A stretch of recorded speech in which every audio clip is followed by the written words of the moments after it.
been a pleasure meeting after so many years. Could you introduce yourself, please? Well, I'm John Nazareth. I grew up in a little town in Uganda called Entebbe, born there. And people know Entebbe because it became famous for those Israelis coming and rescuing their people from there. The airport and all that. Yes. And I lived in Uganda for 25 years. Left to study, never thinking that I would never go back again. Left to study, I studied at the London School of Economics, did a postgraduate in statistics. I'd done my first degree in Uganda in mathematics. In Makerere University? That's right. So that was a very famous university in its time, post-independence. Yes, and it was associated with the University of London. Okay. So it was very similar in standards and so on. And then, the Uganda trouble made me hedge. That's Idi Amin. Yes, now we were hedging. I didn't leave with expulsion. I remained behind. And I was working for the Uganda government in the Ministry of Finance and Statistics. And I took unpaid leave to study for 2 years. So I did my postgraduate diploma in the London School of Economics. And then I went and did my master's at the University of Toronto. Because I said, in case I want to emigrate to Canada, at least they won't give me this nonsense we've heard about Canadian experience. So this was 1970s? Yes, London School of Economics was 73, 74. And then the University of Toronto was 74, 75. And I finished my master's at the University of Toronto. And because I'd done 1 year at the LSE day, I did my master's in 1 year. And then I started working for de Havilland aircraft at the time, which was later bought by Bombardier. And it's funny, God plays a hand all the way through, because what he did, even though I left Uganda didn't leave me. The guy who really was responsible for me getting a job, first of all, was in Africa, amazingly enough. He was a student with me. We were both together, and I used to help him with his homework. He was doing his PhD in sonar monitoring. And we became good friends. And so he told me, and he was an engineer, he says, de Havilland's looking for people. I got no idea how he knew them. He knew people, this young fellow. I see. And I applied, and he told me, don't apply to HR. HR is useless. So he told me who to apply to. I sent it. I got an interview. I got an interview on the feast day of the Martyrs of Uganda. I got accepted for a job. So I keep saying Uganda never left me. But I realized that, that expulsion, I didn't leave with expulsion, but I realized that really I was a mental refugee. It took many years to exorcise the ghost of Uganda. Because as I said, I never expected not to be leaving forever. And so I worked there, and after 2 years, joined the reliability engineering department. And it was a good fit for both sides. I had never heard of reliability. And this guy who became my boss, he said, you've got to come. I mean, you know statistics. You've got to come into the reliability department. So I went there. It ended up changing my life. It became a profession. I became a world expert on reliability. All because of this gentleman who saw in me something I didn't see in myself. And again, I think it's God's hand. And as life would have it, I can step back a bit. When I was in university doing my first degree, I really had a good time and didn't study. If you knew how many classes I cut, you would not believe. All my friends thought that I should have got a first-class degree. But all my friends who studied with me were amazed that I passed because I studied so little. And I pulled myself together and I got my honors degree, but I didn't get a high grade. And so it kind of mucked around my scholarship. And as a result, I didn't go when I thought I would, and I started working with the government. And then I forgot about scholarship because I really liked the job I was doing. I had a big role to play in the government. I used to be preparing, annual budgets. When the country prepared budgets, I was doing that, helping with that. So at a young age, phenomenal job. In Canada? Yeah, This is in no, Canada. this is a step back. Okay, okay. And so I was really happy until the expulsion comes about, and I decided to leave. And in all that, my girlfriend went on holiday just days before the expulsion, and then she wasn't allowed to return. Oh gosh. And so in all that, I actually came to Goa for the first time in 1973. We got civilly married, and we got church married in Mapsa, again a few months later in 1973, and then we went off to study. So we were in London for a year before I went to Canada in 75.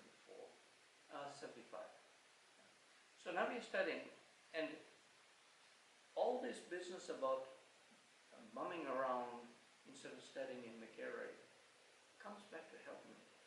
And I said, with the hand of God.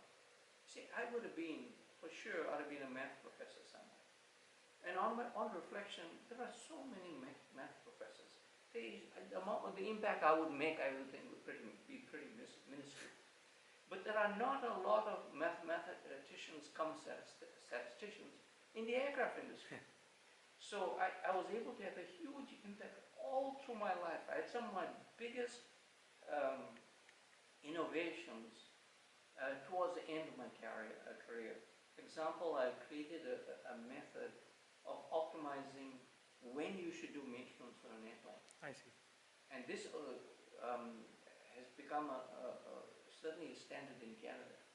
Almost became a standard in the world. It was being accepted, but Boeing didn't want to be, one-up Tom. So the FAA had to bow to Boeing and say, no, yours will be accepted as one of them, which worked to our benefit because Boeing is not able to use what we're doing, and the method I created makes life a lot easier and better. So you do the right maintenance at the right time. So you save money and you're more effective, you're more reliable, the airplane is safer. So all this I had just because I looked back and I bummed around in university with my first degree, and I should have been studying. And so God takes me to this place, and that's when I had made my biggest contribution. But Canada's achievements in the field of aircrafts is pretty unusual in that sense, no? I mean, it's like third in the world, Bombardier itself. Yes, it's third in the world, but it's like this. For a large company, we are small. For a small company, we are big. But to go back to the other part, because we are small compared to Boeing and Airbus, we get an opportunity to look at a much broader range of the aircraft than we would have looked at if you're Boeing.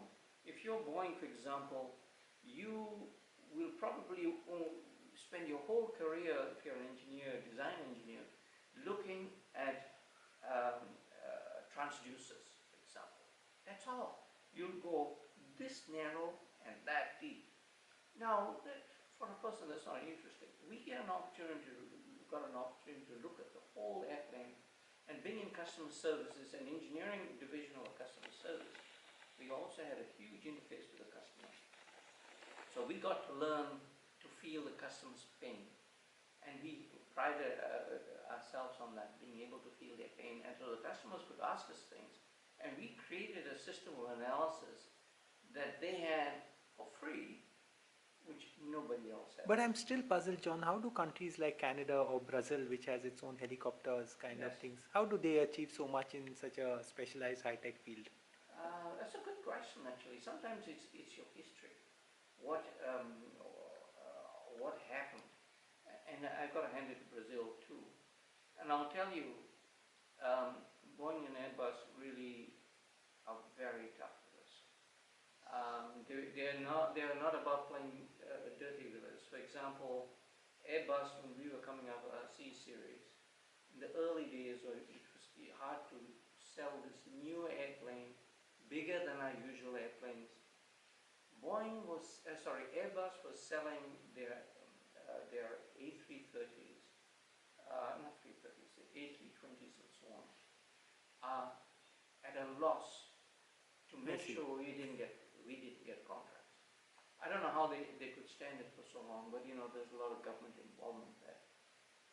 But they were willing to do that because they want to make sure we don't get a step. With this new C-series aircraft, which is now flying, by the way, and which I had a big hand in monitoring. That airplane is a much bigger airplane. So it's stepping out of what we call the regional field, like Jet-Light used to have the Jet Airways, and into the mainline carriers.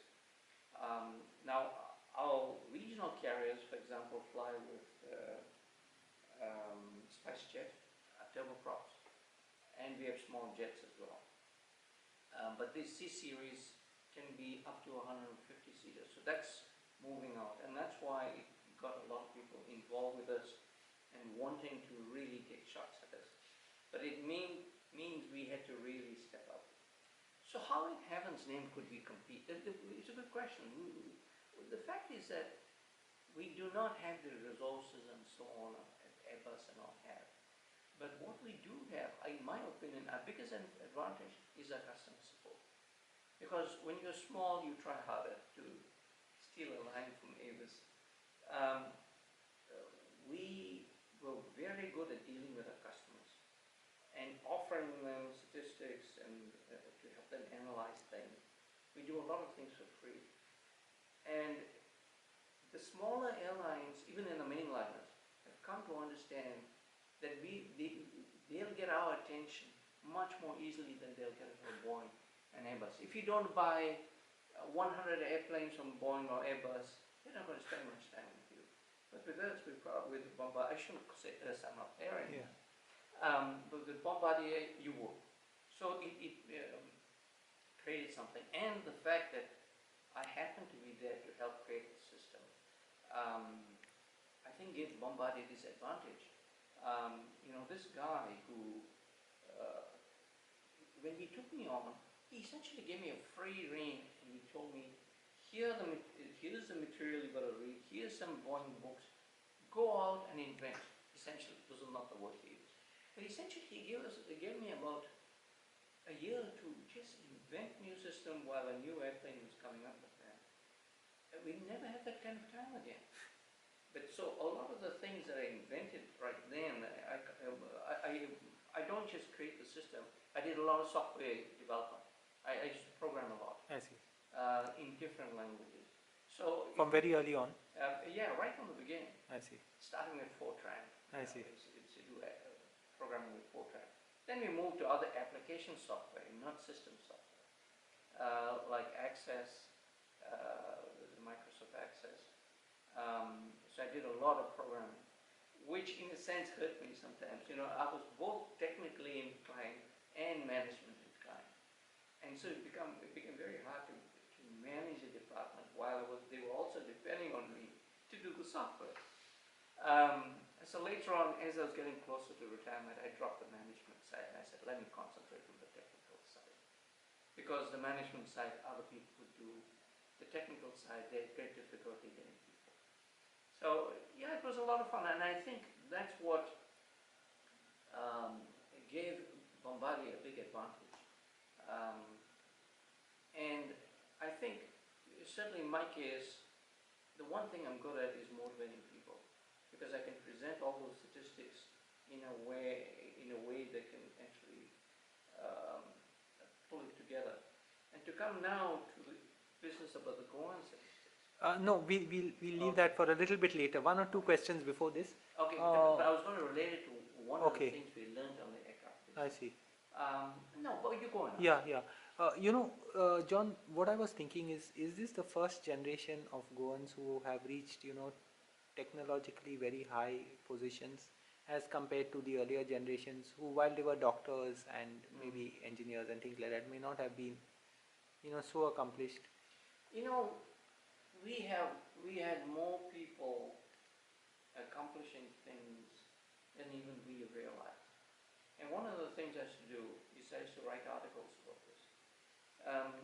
And this first came when I became president of the Goan Overseas Association. In which year was this? That was in 1985, yeah, 85. Very early. Yes, I was quite young. I mean, I was one of the younger presidents they had, and at that time, mind you, what it means to be young has risen in age. But there were very few Goans in Canada also, and then. It started when I came. I saw it grow. For example, in 1970, I estimated that there was something like between 500 and 700 in the Toronto area, and the Yeah. Toronto area was the biggest part. Maybe we should just move on this into our next Yeah. episode. Okay.